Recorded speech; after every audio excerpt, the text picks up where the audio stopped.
Avez-vous déjà réfléchi à l'impact incroyable qu'une prière d'un homme chrétien peut avoir? La capacité d'intercéder, de chercher la face de Dieu et d'influencer non seulement des situations, mais des vies entières, est un don puissant qu'il possède dans ce monde. Explorons ensemble la puissance de la prière de l'homme chrétien. Découvrons comment il peut façonner le destin de sa famille, de sa communauté, et même de ses communautés. Il existe des histoires d'hommes qui, par la prière, ont été témoins de miracles, de restauration et de transformation. La prière n'est pas seulement un acte religieux, c'est un moyen de communication directe avec le Créateur, qui habilite l'homme chrétien à affronter les défis avec foi et à nourrir l'espoir en temps difficiles. Nous voulons comprendre comment cultiver une vie de prière puissante qui non seulement influence mais aussi conduit à la manifestation des promesses de Dieu dans nos vies. Pour moi, le ministère a toujours été une priorité. Dieu m'a appris à pastorer, et cette aventure a été comme partir à la recherche de quelque chose de plus grand. J'ai traversé le feu et l'eau. Il y a eu des moments où j'ai affronté la mort, et où parfois je suis tombé dans le piège de l'orgueil, pensant que je pouvais travailler pour mes propres fins. Le ministère était erroné, les rêves et le dessein appartenaient à Dieu. J'étais simplement l'administrateur de ce qui lui appartenait. Mais en même temps, j'avais besoin d'autres administrateurs, car je comprenais que le ministère était un effort d'équipe. Pastorer, c'était travailler en équipe, avec Dieu et avec les membres de l'Église. Après avoir obtenu mon diplôme de l'école du désert, Dieu m'a instruit à l'école du ministère. Après avoir perdu connaissance pendant un mois, Dieu a brisé certaines méthodes qui étaient utilisées dans l'Église. J'ai passé des journées entières allongé dans mon appartement, déterminé à ne jamais abandonner le ministère du missionnaire John Houston et du pasteur Choe. J'ai réalisé que les besoins des gens n'étaient pas complètement satisfaits. La Corée était un pays pauvre, et les membres faisaient de leur mieux pour maintenir les finances de l'Église à flot. Un jour, j'ai découvert qu'il était vital de motiver les nouveaux convertis et de les rendre participants du ministère. Mais je ne savais pas comment faire. J'étais physiquement et mentalement épuisé, semblant porter un fardeau de plus en plus lourd. J'ai passé des journées entières au lit, avec pour consigne de ne pas quitter l'appartement de peur de m'évanouir à nouveau. Ces jours-là ont été remplis d'angoisse et de douleur. J'ai dormi, prié, et demandé à Dieu une issue. Ces jours-là ont approfondi ma connaissance de la Bible. Dieu m'a préparé à me consacrer plus profondément. Dieu m'a donné le premier sujet à étudier, qui portait sur la guérison et le Saint-Esprit. Je n'avais jamais prêché sans avoir la certitude de la guérison de Dieu, bien que j'ai vu de nombreux miracles de guérison. J'ai découvert que ma base biblique pour la guérison était insuffisante, et qu'une communion intime avec le Saint-Esprit était vitale. Étudier ces deux sujets m'a conduit à écrire 2 livres. Le titre du premier livre était « Jésus-Christ mon guérisseur » et le second « Saint-Esprit ». Approfondir ces sujets m'a fait grandir.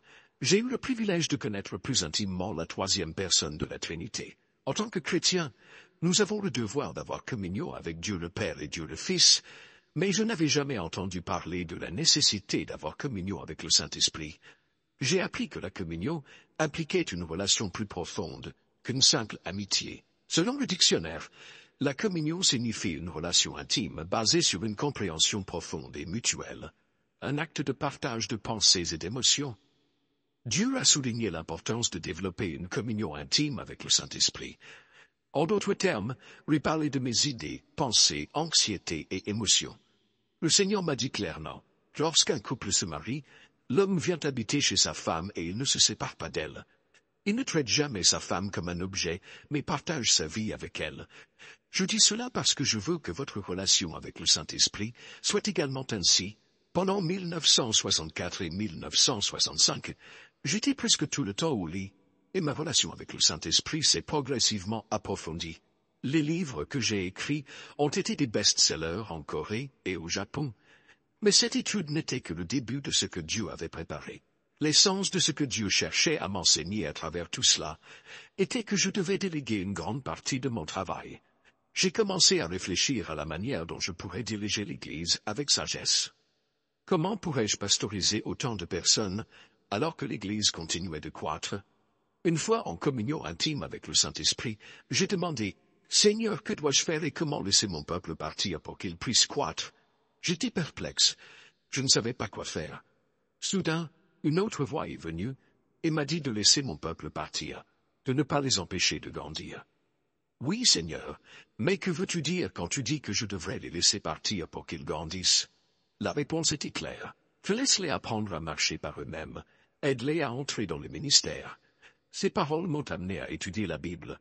J'ai ouvert la lettre de Paul à l'église d'Éphèse et j'ai reçu un message puissant. Éphésiens chapitre 4 verset 11 dit qu'il a donné certains comme apôtres, d'autres comme prophètes, d'autres comme évangélistes et d'autres comme pasteurs et enseignants. Le verset continue en indiquant que ces dons sont pour l'équipement des saints, pour l'œuvre du ministère. Cela signifiait que les nouveaux convertis pourraient se développer dans le ministère à l'intérieur et à l'extérieur de l'Église. J'ai continué à lire dans le livre des Actes des Apôtres. En Actes chapitre 2, versets 46 et 47, dans l'Église primitive, il y avait deux types de réunions. Les disciples se rassemblaient au temple et rompèrent le pain dans les maisons chaque jour. On dit que la population de Jérusalem était de 200 000 habitants, tandis que les membres de l'Église primitive étaient 100 000. Si l'on considère qu'il n'y avait que 12 apôtres, comment pouvaient-ils ministérer et superviser autant de personnes? Visiter toutes les maisons était impossible. Ils se réunissaient en petits groupes dans les maisons, accompagnés des 7 diacres mentionnés en Acte 6. Les nouveaux convertis visitèrent les maisons, c'est-à-dire qu'ils se rencontraient dans des cellules. Mon paradigme de l'Église a changé. Je n'avais jamais imaginé qu'une maison puisse devenir un centre de culte. Mais la Bible montre clairement l'Église dans les foyers. J'ai médité sur mon Église en particulier. Nous ne faisions pas de visite à domicile seul. Nous demandions aux gens de se réunir le dimanche et le mercredi. J'ai découvert que cela avait été ainsi. Comment l'Église primitive avait-elle réussi à consolider 3000 membres le jour de la Pentecôte? Notre point faible a été révélé. Le Saint-Esprit m'a amené à Acte 6. Ce passage raconte comment 7 diacres ont été élus pour répondre aux besoins matériels des nouveaux croyants qui se joignaient chaque jour, tandis que les apôtres se consacraient à la prière et à la prédication de la parole. Cependant, après la lapidation de Stephen, l'Église a été dispersée. Au chapitre 8, nous voyons que les diacres eux-mêmes sont sortis pour prêcher la parole. Philippe, par exemple, a apporté l'Évangile en Samarie. Les apôtres non seulement ont délégué l'autorité pour administrer l'Église, mais aussi pour prêcher la parole. Le jour de la Pentecôte, 3000 personnes ont adhéré à l'Église, et le lendemain, encore 5000 de plus. Il n'y avait que 12 apôtres, suivis de 7 diacres. J'en suis arrivé à la conclusion que la seule manière de superviser l'Église était à travers les leaders des cellules. J'avais besoin d'une organisation qui répondrait à tous les besoins des membres. C'est alors que mon cœur et ma compréhension se sont ouverts sur la façon dont l'Église pouvait consolider 3000 membres le jour de la Pentecôte, lorsque le Saint-Esprit est descendu sur ceux qui étaient dans le cénacle. Les besoins n'étaient pas satisfaits dans le temple, mais dans les foyers. J'ai continué à lire et j'ai découvert dans d'autres passages le même principe des rencontres dans les foyers, c'est-à-dire dans les cellules.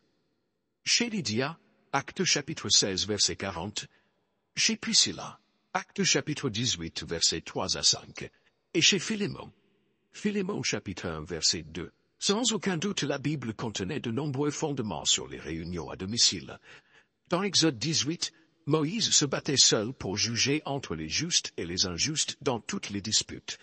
Le beau-père de Moïse, Jéthro, remarqua que le fardeau était trop lourd pour lui, et lui enseigna le principe de déléguer des responsabilités. En Exode chapitre 18, versets 21 et 22, la parole du Seigneur dit « Choisis des hommes capables, craignant Dieu, ennemis de la corruption, et mets-les à la tête du peuple pour juger les affaires difficiles. Ils résoudront eux-mêmes les affaires simples, soulageant ainsi ton fardeau et partageant cette responsabilité avec toi. » J'ai découvert que déléguer était la volonté de Dieu. Cette idée est passée de mon esprit à mon cœur comme une conviction. Si je demandais aux diacres d'ouvrir leur maison, d'enseigner la parole, de prier pour les malades et de s'entraider mutuellement, en développant une communion intime, l'Église grandirait. Cela rendrait beaucoup plus accessible de toucher des amis et encouragerait de nombreuses personnes à participer aux réunions générales de l'Église. Cela faciliterait mon travail de pasteur sans avoir besoin de passer autant de temps en conseil et en visites à domicile. Je pourrais former de nouveaux leaders convertis, ce qui me faciliterait la tâche. J'ai travaillé pendant 3 semaines à planifier la mise en œuvre de ce nouveau système. Je savais que j'avais besoin de l'approbation du Conseil des diacres, et atteindre ce nouveau plan était un défi. Les diacres s'inquiétaient pour ma santé et mon leadership.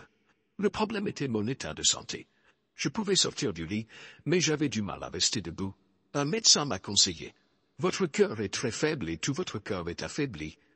Vous souffrez de névralgie, et ma seule recommandation est que vous quittiez le pastorat. J'ai demandé s'il y avait un remède, mais il a dit que non. Physiquement, vous n'avez aucun problème, mais vous avez trop travaillé. Votre problème cardiaque est dû au stress, c'est quelque chose de psychologique. La seule prescription que je puisse vous donner est de chercher un emploi où vous vous sentez moins sous pression. Les paroles du médecin étaient comme une condamnation à mort pour mon ministère, mais je ne voulais pas abandonner parce que Dieu m'avait promis de construire une église, et aussi ma guérison, même si elle venait après 10 ans.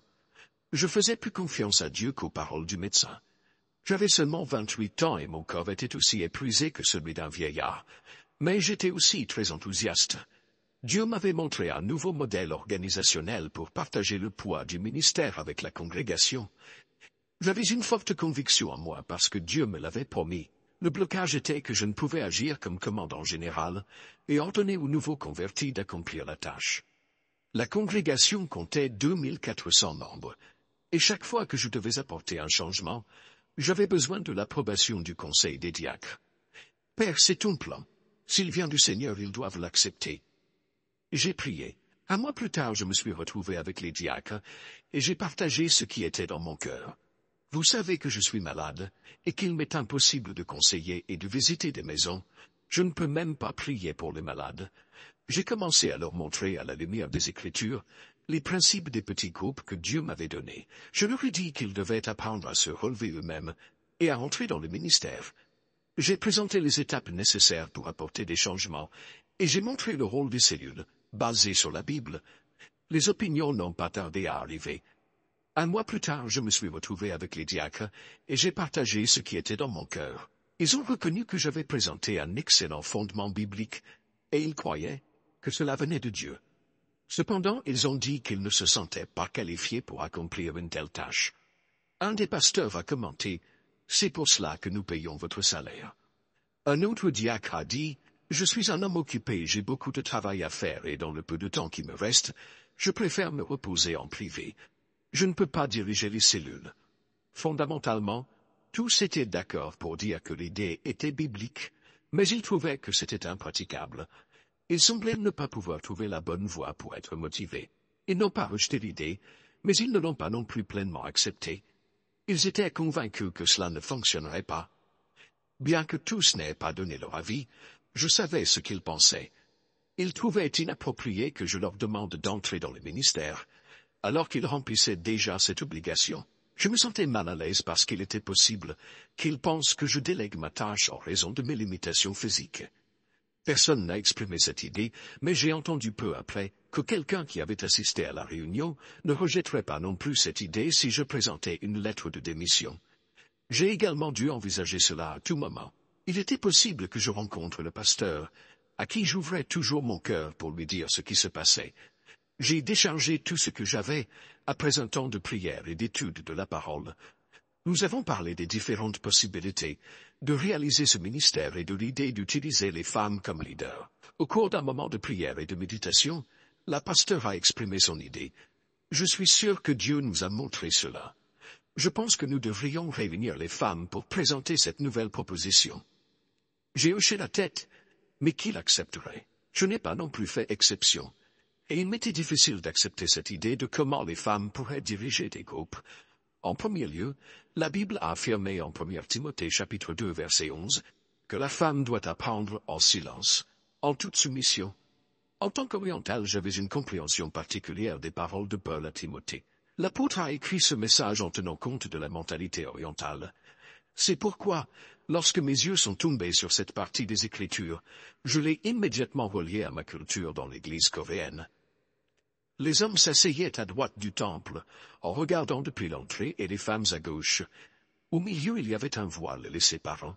Quand il restait quelques minutes avant la fin du culte, Certaines sœurs se penchaient et chuchotaient vers moi. Je me tiendrais du côté droit de la porte d'entrée, et il était nécessaire que le pasteur avertisse les sœurs de maintenir un silence absolu jusqu'à ce qu'ils s'éloignent. J'ai compris ce que Paul voulait dire quand il expliquait que Sarah appelait Abraham « Monseigneur ». Encore aujourd'hui dans la culture orientale, la femme appelle son époux Monseigneur. Par exemple, si vous demandez à une femme coréenne comment va son mari, elle répondra que « Monseigneur va bien ». C'est pourquoi, quand j'ai tenté de mettre en œuvre le leadership féminin, je me demandais parfois si ce n'était pas seulement le produit de mon esprit. Je me demandais si Dieu voulait détruire mon Église à travers ces changements. Je craignais que si j'utilisais des femmes pour diriger des cellules, tout le monde me tourne vers le dos. Mais Dieu m'a dit clairement, « Oui, c'est ta pensée, pas la mienne. Ma pensée est différente. » Il était évident que l'apôtre Paul recommandait les femmes comme servantes et aussi comme prédicatrices. Le fait que Paul leur ait donné l'autorité de prêcher la parole signifiait qu'elles avaient la liberté dans leur ministère. Dans Romains chapitre 16 verset 3, Paul mentionne Priscilla et envoie des salutations à l'Église qui se réunit dans sa maison. J'ai commencé à voir cela d'une perspective orientale. Dans la culture orientale, le nom du chef est toujours mentionné en premier. Priscilla a été mentionnée en premier parce qu'elle était la leader du groupe, c'est-à-dire la pasteur. Dans Romains chapitre 16 verset 6, Paul envoie des salutations à Marie, qui a beaucoup travaillé pour vous. Le mot « travailler » ici signifie ministère et non tâche domestique. Les femmes que Paul mentionne ont travaillé avec lui. Au verset 12, il mentionne Tryphène, Tryphose et Perside, qui ont travaillé dur pour le Seigneur. Les femmes dans le leadership étaient sous l'autorité des apôtres. Par exemple, Paul a enseigné que les femmes devraient prophétiser la tête couverte. 1 Corinthiens chapitre 11 verset 5. Parce que c'était honteux de ne pas le faire, montrant ainsi qu'elles étaient sous l'autorité des hommes. Le Seigneur a continué à m'enseigner me disant, « Qui t'a créé femme ?» Toutes mes réponses ont été positives. Qui a suivi mon ministère du début à la fin et a répondu à mes besoins? Les femmes. Qui est resté ferme jusqu'à ma crucifixion? Les femmes. Qui est venu oindre mon corps d'huile? Les femmes. Qui a été la première à me voir après la résurrection? Une femme. À qui ai-je donné la première parole après ma résurrection? Marie-Madeleine. À toutes ces questions, la réponse a été oui, les femmes. Mes frères et sœurs, pourquoi continuer à résister et à craindre d'utiliser les femmes dans le ministère? J'ai été entouré de femmes fidèles et aimantes toute ma vie. L'Église, mon corps, ne peut pas être fortifiée sans elle. Que pourrais-je dire de plus, sinon accepter que l'implication des femmes dans le ministère était la volonté de Dieu? Après avoir entendu cette grande vérité, il n'a pas fallu longtemps avant que les leaders du réseau missionnaire féminin attendent pour entendre ma présentation. Un dimanche, je leur ai clairement expliqué que j'étais malade et que le dessein de Dieu était de former des groupes dans les foyers et d'utiliser les femmes comme leaders pour renforcer le corps du Christ. Les femmes ont joué un rôle crucial dans le ministère de Jésus et n'ont jamais été absentes aux moments les plus critiques. La volonté de Dieu est claire. Établir des groupes dans les foyers et vous placer à la tête de ces groupes. Le pasteur Cho avait raison, et nous étions prêts à suivre cette direction. Les hommes ont répondu de manière rationnelle, mais les femmes ont montré un enthousiasme sincère et une préoccupation pour ma santé. Elles ont accepté d'aller de l'avant. Le pasteur Cho a pris en main l'organisation, et nous avons divisé la ville en 20 régions, créant ainsi les premiers 20 districts cellulaires. J'ai proposé quelque chose d'intéressant. Donner un chapeau comme symbole d'autorité aux leaders, montrant que leur autorité venait de Dieu à travers moi. J'ai fait ce que Paul a ordonné, et malgré ma maladie persistante, je suis rentré chez moi avec enthousiasme. Mon Église entrait dans une nouvelle phase, et Dieu attendait que nous passions à un autre niveau de croissance. Je pensais que toutes mes préoccupations étaient dissipées, malgré mon état de santé grave. Pendant que les cellules progressaient, il était temps de penser au mariage de la fille du pasteur Cho. Zach, qui venait de terminer ses études à l'Université des femmes chrétiennes, était une jeune femme charmante. J'ai découvert que j'avais un attrait spécial pour elle, et j'ai eu le pressentiment qu'elle ressentait la même chose pour moi. Cela m'a rendu heureux, et j'ai décidé qu'elle serait la femme de ma vie. Un jour, j'ai appelé Soi, que je considérais jusqu'alors comme ma petite sœur. J'ai épousé la fille du pasteur Cho. J'ai été approuvé. Le pasteur Cho a dit, « Je t'ai observé toutes ces années et tu as passé le test. » Je lui ai offert une montre en cadeau de fiançailles. Un an plus tard, le 1er mars 1965, nous nous sommes mariés. J'avais 30 ans et elle 24. J'étais très heureux, même si tout n'avait pas été une bonne expérience. Le jour du mariage, j'avais peur de m'évanouir au milieu de la cérémonie. J'ai demandé à Dieu de me donner de nouvelles forces. Plus de 3000 invités ont assisté à la cérémonie. Un missionnaire ému en voyant la scène a prêché pendant plus d'1 heure alors que ma fiancée et moi étions debout à l'autel, essayant de ne pas nous évanouir. C'était une lutte contre mon propre corps. Je ne me souviens même pas d'avoir entendu la déclaration de mari et femme. Ma femme passait la majeure partie de son temps à prendre soin de ma santé. Mais mon esprit était concentré sur l'Église, en particulier sur les cellules et la croissance. Bien que j'aie eu la paix d'esprit en sachant que de nombreux problèmes liés à l'établissement du système avaient été résolus, dès mon retour à la maison, j'avais déjà un agenda chargé pour les 6 prochains mois, à l'intérieur du pays. Quand mon Église a acquis une reconnaissance nationale en raison de sa croissance, je voyageais constamment, prêchant la parole et ne rentrant que les week-ends. Après les réunions du dimanche, je refaisais mes valises pour repartir. Pendant ce temps, ma femme est tombée dans une profonde dépression.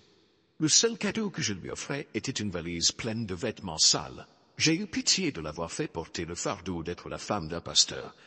Je n'ai pas reçu de salaire pendant 3 ans, en raison de la construction d'un nouveau temple. Je voulais être un exemple, et ma femme était contrainte de travailler pour couvrir les besoins élémentaires de la famille. Donnant des cours particuliers de piano, certains groupes ont commencé à montrer des signes de succès. Les cellules ont continué à croître, ce qui a entraîné la croissance de l'Église. Les membres des groupes invitaient leurs familles et amis aux réunions, et beaucoup acceptaient Jésus comme leur Seigneur et Sauveur. Les groupes se sont multipliés comme des cellules biologiques. Grâce au travail dans les cellules, le nombre de participants aux réunions dominicales a augmenté de manière surprenante.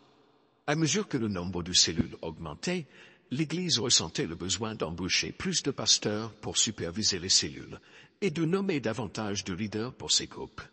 Nous sommes arrivés à un point critique. Nous avions du mal à gérer correctement les registres des nouveaux convertis, ce qui a fait diminuer le taux de croissance. En 1964, nous avions officiellement 2400 membres, mais nous savions que nous étions beaucoup plus nombreux grâce au travail dans les cellules. Cependant, nous ne pouvions pas calculer exactement combien nous avions atteint avec le message. À maintes reprises, j'ai été face à face avec la mort. Je priais toujours avec les mêmes mots. Seigneur, que ce serviteur puisse encore une fois porter ta parole. Si tu réponds à cette prière, tu peux me prendre dans ton royaume après avoir prêché. Dans ces circonstances, Dieu m'a amené aux nations. Le nombre de participants aux réunions dominicales a augmenté de manière impressionnante. Notre Église était connue dans le monde entier, notamment parmi les églises de l'Assemblée de Dieu aux États-Unis.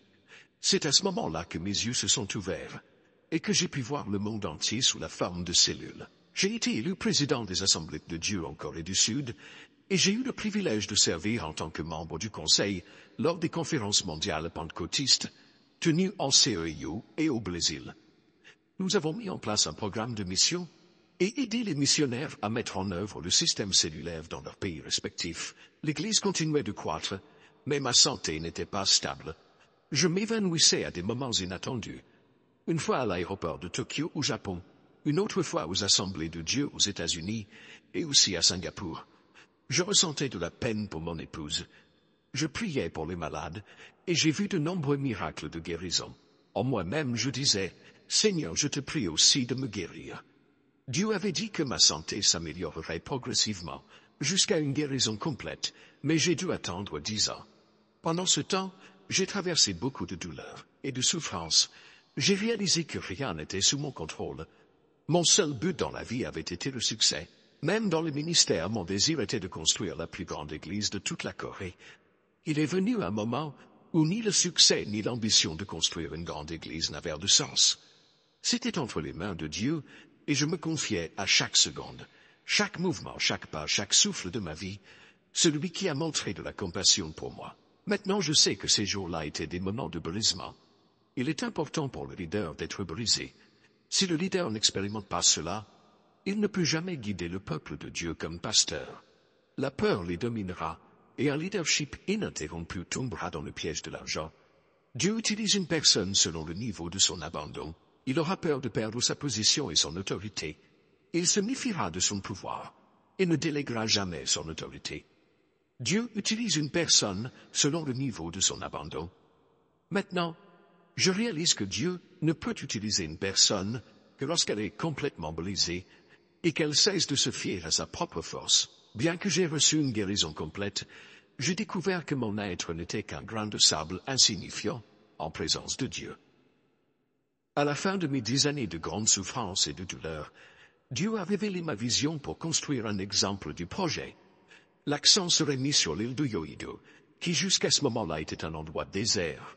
Le gouvernement lançait un plan d'exploration et de développement, construisant des centaines d'appartements et d'édifices publics. Nous avons réussi à acquérir le terrain et avons terminé le projet de construction en 1973. C'est alors que le grand nombre de personnes a commencé à arriver. Lorsque nous avons ouvert le nouveau bâtiment à Yoido, nous avions 18 000 membres, tous impliqués dans un petit groupe. Cependant, tout le monde n'était pas d'accord pour quitter le temple de Séoul et de Daimon. 8 000 personnes ont décidé de rester, et la dénomination a nommé un autre pasteur pour diriger la congrégation. Les 10 000 membres qui ont déménagé à Yoido ont commencé une nouvelle étape. L'aire de Yoido a continué de croître, et nous avons réalisé que la production de cellules était illimitée. Lorsque nous avons déménagé à Yoido, le miracle est entré dans ma vie comme une vague de guérison battant contre mon cœur. Je ne peux pas dire exactement quand, mais la guérison a été accomplie. Je n'ai plus jamais ressenti le souffle de la mort. La guérison était entrée dans ma vie, et cela ne dépendait que de Dieu. Le grand spectacle de la renommée et du pouvoir avait disparu. La première année, nous avons atteint 3 000 nouveaux convertis. Nous avons continué à encourager chacun à prêcher l'Évangile à leurs familles et voisins. J'ai établi des objectifs, et j'ai continué à étendre la portée des cellules.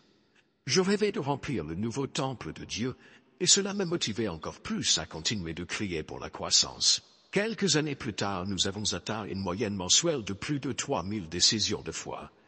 Prions, cher Père Céleste, nous te remercions pour cela, et pour le merveilleux don de la prière. Aujourd'hui, nous venons à toi avec des cœurs sincères.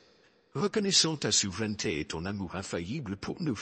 Seigneur, nous savons que la prière d'un homme chrétien a un impact profond et transformateur sur nos vies, nos familles et nos communautés. Tu as donné à chaque homme chrétien le pouvoir d'intercéder, de chercher ton visage et d'influencer non seulement des situations, mais des vies entières.